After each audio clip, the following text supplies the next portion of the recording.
Welcome back to NBA Shot Clock, the latest NBA news in 24 seconds or less. Here we go. Don't cry because it's over, smile because it happened. After 2.5 seasons, the Cavaliers fired head coach Ty Lue this past week, reportedly after he and management were at odds about who should get the majority of the minutes, the veterans or the young guys. To make matters worse for the Cavs, interim coach hasn't even officially accepted the position yet, so nobody really knows who's at the helm. LeBron leaving is never good for your franchise, team, or city. When you're good, folks, and the Warriors are good. They are a three-headed monster, and on this night, it was Klay Thompson who came out firing. Klay broke Curry's record for three-pointers in a game with 14, that's right, 14 three-pointers, and the Warriors put up 92 in the first half alone en route to a dominating win over the Chicago Bulls. Seeing history at any time is fun, but if you're on the other end, tough luck for the Bulls. Everyone has to lose eventually, right? Apparently not for the Bucks. They faced the only other undefeated team in the league, the Raptors, this past week and came out on top. Unfortunately for the fans, this highly anticipated matchup in the Eastern Conference Elite wasn't as advertised when we found out that both the Greek Freak and Kawhi Leonard would both be sitting out. So, Bucks end up winning. Congratulations, last undefeated team, but no stars in this game. Speaking of Kawhi, the Raptors have played 2 road games so far this season, and Kawhi has yet to play in either. In fact, Kawhi has yet to travel for either road game this season. That's right, Kawhi has not left the city of Toronto in over 2 full weeks. How bizarre is that? Head coach Nick Nurse has addressed the lack of travel to easing Leonard back into playing, but heady move to get Kawhi used to the city of Toronto. Folks, if there is a 50 burger, you can be sure we're going to talk about it. This one hit all the feels. Derrick Rose dropped a career-high 50 points in the Timberwolves' win over the Utah Jazz this past week.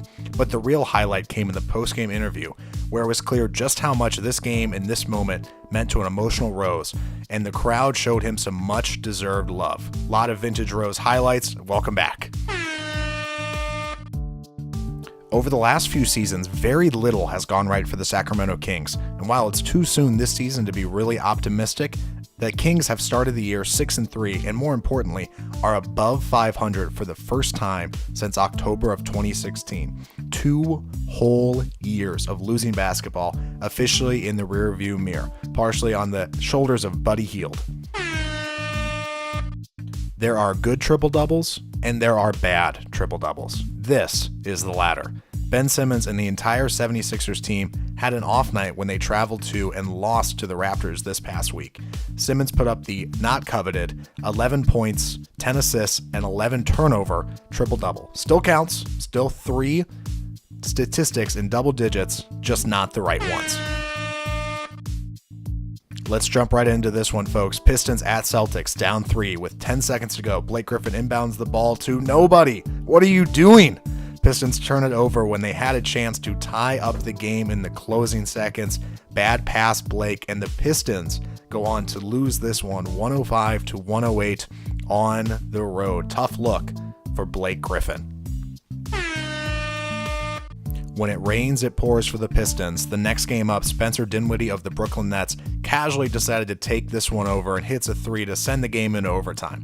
Then, as if that wasn't enough, he hits another 3 in the closing seconds of overtime to secure the Nets' victory. The Nets, 3-5 to start the year, but a lot of good signs, and apparently they have the Pistons' number. Did you think we were done with the Cavs? Nope. Later in the week, when directly asked if he wanted to trade, Cavs guard and meme legend J.R. Smith said yes, both a violation of league rules and a great quote. Reports also surfaced that GM Kobe Altman promised to trade Korver if LeBron left, but then this offseason ensured the veterans on the team that this team was going to be competitive. How's that working out? Speaking of front office turmoil, let's talk Lakers. After coming back from a road trip winless, Magic Johnson reportedly met with head coach Luke Walton to air his frustrations. What frustrations can Magic have? You have LeBron James, and we're less than 2 weeks into the season. There was a massive overhaul this summer, and it's going to take some time for these pieces to work together.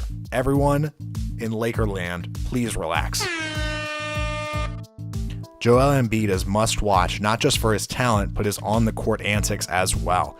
This time Joel made it his mission to mess with Drummond, and man was he extremely successful.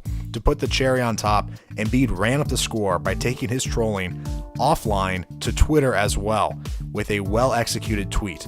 RIP Drummond, I'm just not sure there's any coming back from this.